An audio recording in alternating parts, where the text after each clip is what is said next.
Iran ने जवाबी कार्रवाई के 18वें मरहले में इसराइल पर मिसाइलों की बरसात कर दी है। सेहूनी अस्करी मराकज, 2 फजाई अड्डे, दिफाई सनतों को टारगेट किया गया। तल अबीब और हैफा में कई इमारतें गजा का मंजर पेश करने लगीं।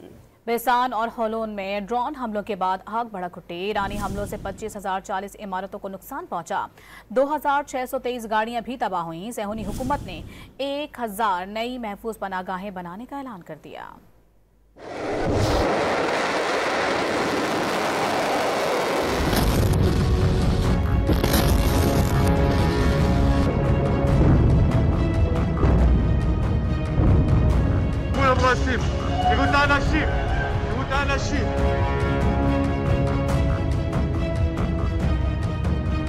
ईरान का इसराइली जारियत के जवाब में ऑपरेशन वादा सादिक सोम। इसराइल के मुख्तलिफ शहरों पर पूरी शिद्दत से मिसाइल और ड्रोन हमले जारी हैं।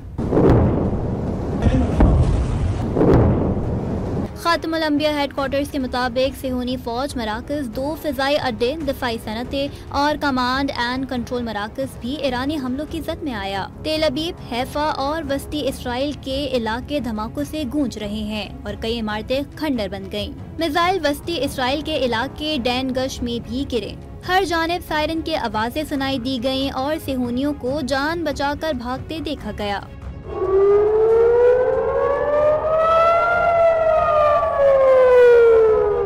आज सुबह तल अबीब के करीब होलोन शहर और बेसान में भी ड्रोन हमले किए गए। बरतानवी मीडिया के मुताबिक बेसान में मिसाइल हमले से 2 मंजिला इमारत को शदीद नुकसान पहुंचा, जबकि होलोन ड्रोन हमले के बाद इमारत में आग भड़क उठी। 2 ईरानी ड्रोन्स के हमले के बाद कस्बे में सायरन बज उठे। एक ईरानी ड्रोन घर पर हदफ पर जा गिरा। ईरान के ताबड़तोड़ हमलों के बाइस इसराइली रातें शेल्टर्स में गुजारने पर मजबूर हो गए। सेहूनी हुकूमत ने ऐलान किया है कि इसराइल भर में 1,000 नए महफूज पनाहगाहें बनाई जाएंगी, जबकि पहले से मौजूद 500 पनाहगाहों की मुरम्मत की जाएगी। इसराइली हुकाम के मुताबिक हमलों में 25,040 इमारतों को नुकसान पहुँचा। 2,623 गाड़ियां तबाह हुई।